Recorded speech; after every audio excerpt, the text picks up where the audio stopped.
Well, here we are again, unraveling the dastardly mess that these corporations have got us into. So let's have a look at the Constitution, or shall we say the Great Con, because I think we've been living in a dream.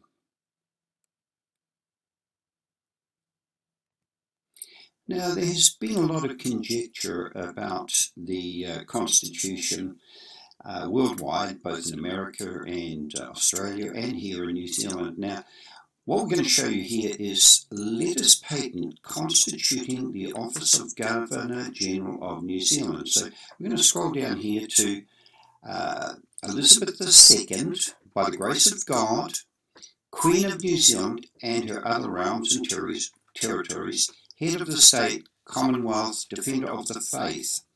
Okay, now if you have a look at this, there is no one administering this act.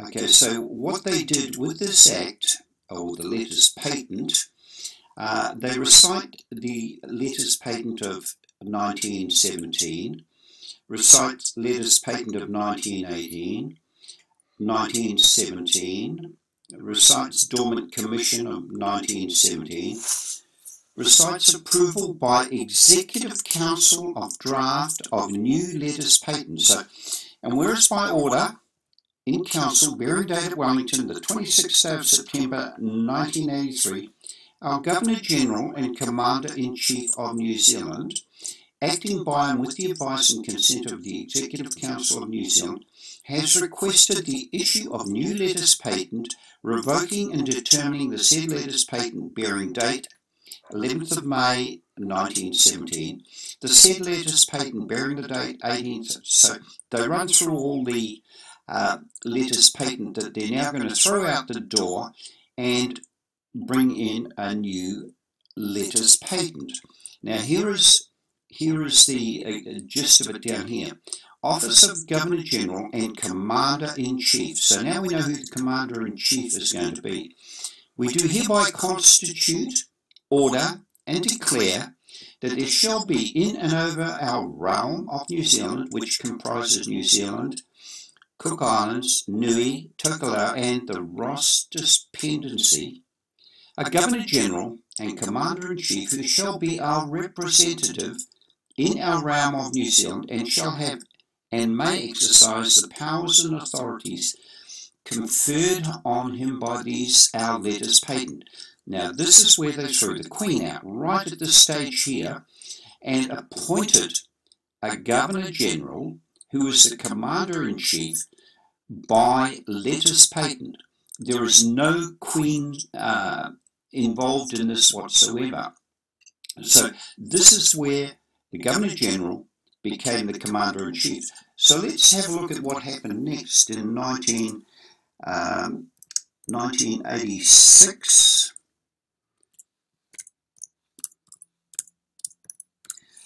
We brought out a Constitution Act. Okay. In this act here, you will find the head of state. This act is administered by the Ministry of Justice. So now you know that it's not administered by the Queen. We've already got our Governor-General set up, and now this is our Constitution. So let's go back in here and see who the head of state is. The sovereign and right of New Zealand is the head of state of New Zealand. Okay, the sovereign in right. Nowhere here does it say the Queen or Queen Elizabeth or anything like that. The sovereign and right of New Zealand is the head of state of New Zealand and shall be known by the royal style and titles proclaimed from time to time. The Governor-General appointed by the sovereign is the sovereign's representative in New Zealand. Now the sovereign and right of New Zealand, when this act first came out, it wasn't the sovereign and right, it was the Queen and right of New Zealand, which is a private company, and we will come to that very shortly. But in the meantime, know that this Constitution Act was for a new company that was set up called the Queen and Right of New Zealand, which then changed to the Sovereign and Right of New Zealand. Okay, so the next thing that happened was that the World Court said, sorry, You cannot just set up a new company without giving the people their rights. Now, so like in America, the Constitution over there only applies to the company or the people who signed the Constitution.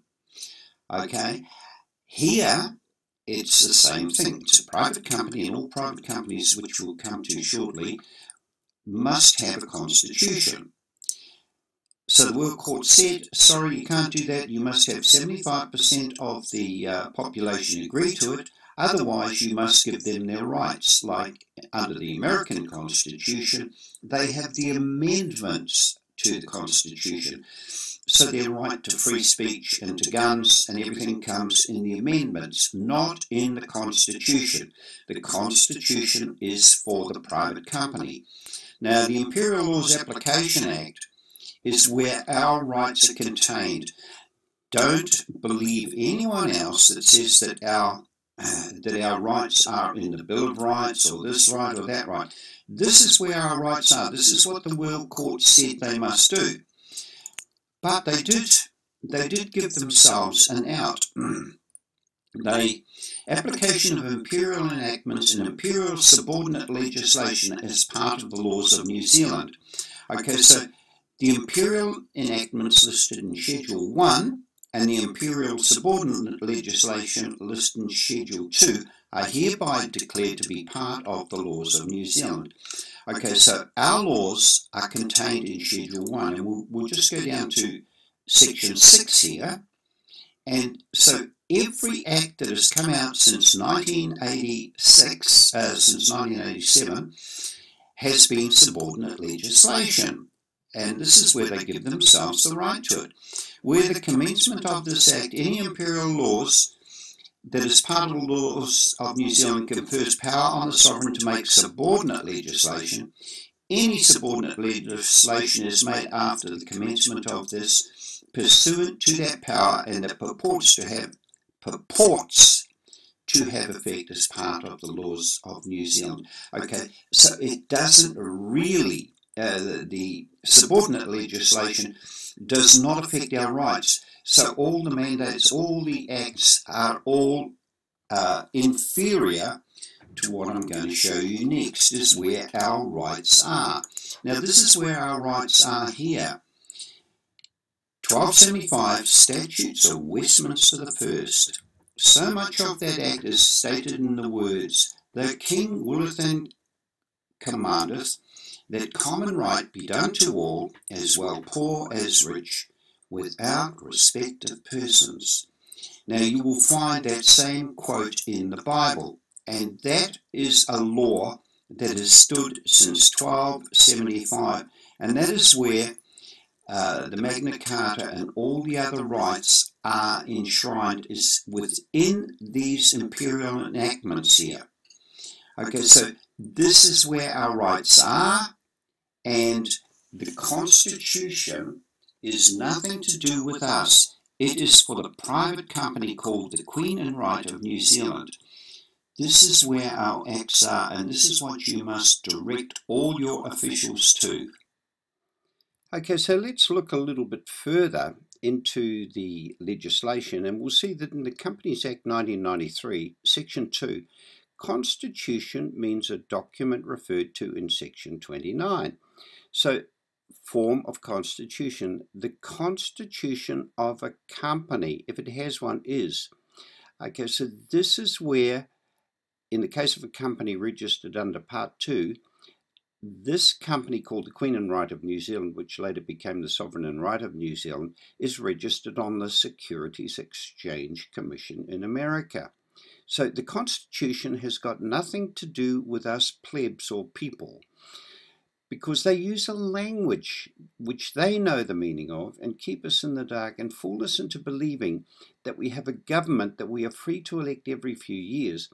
But in actual fact, all that happens is we change the board of directors. So when we look at the big companies, Coca-Cola, Apple, Microsoft, and then we see Auckland Council, let's see how they did it. But first we'll look at what happened in Dunedin. Now, when you walk around in Dunedin, you will see this statue on the side of the road. And I don't think many people have bothered looking at it or bothered taking a photo like I did. And where the arrow points there is the Corporation of the City of Dunedin. So you can see quite clearly there that the people who pay rates to a private company who are just extorting money from us because we don't know our rights and we don't know that we don't have to pay them. And I also noticed there's a little keyhole there, so there might be something behind that, who knows. How did Auckland get its mandate to run a rip-off scheme and charge everyone rates and all sorts of things? It came in the Auckland City and Auckland Museum Empowering Act 1924, an act to empower the corporation of the City of Auckland. So they don't hide anything from us, folks, but most of us are so busy in our daily lives that we don't bother, or maybe not as nosy as I am, we don't bother to look a little bit further. But whenever we see something written in all capitals, it is either a corporation, an entity, or a dead person. So these are some of the giveaways that you will find. They have a lot more tricks up their sleeve than this, believe me. Let's quickly look at the American Constitution, and this will, once you see it, you can't unsee it. We, the people of the United States, in order to form a more perfect union, establish justice, ensure domestic tranquility, provide for the common defense, promote the general welfare, and secure the blessings of liberty to ourselves. Now they tell you right there, to ourselves. They're only talking about the people who signed that Constitution. No one else. It's to themselves, not to us. And our posterity do ordain and establish this Constitution for the United States of America. Now that's where they set up their company called the United States of America. It's a private company and they set it up for themselves, not to the plebs. So if we look at Article 1 of their Constitution, it says, all legislative power herein granted shall be vested in a Congress of the United States. So all the powers are invested in a Congress of the United States, not of the people. And where do the people get their rights? They get them in the amendment. So if we look at the First Amendment, Congress shall make no law respecting an establishment of religion or prohibiting free exercise thereof, or abridging the freedom of speech or of the press, or the right of the people peaceably to assemble and to petition the government for a redress of grievances. Now, the Second Amendment gives you the right to have a rifle, and I think they have something like 24 amendments now, and that's where all the Americans' rights are contained. So when you read them, or when you know how to read these things correctly, you will see that in a nutshell, we've been conned. So it's not a constitution, we've just straight out been conned. So the trick is to learn the language, learn the tricks they use to fool us, and you will be so much better off. Good luck out there.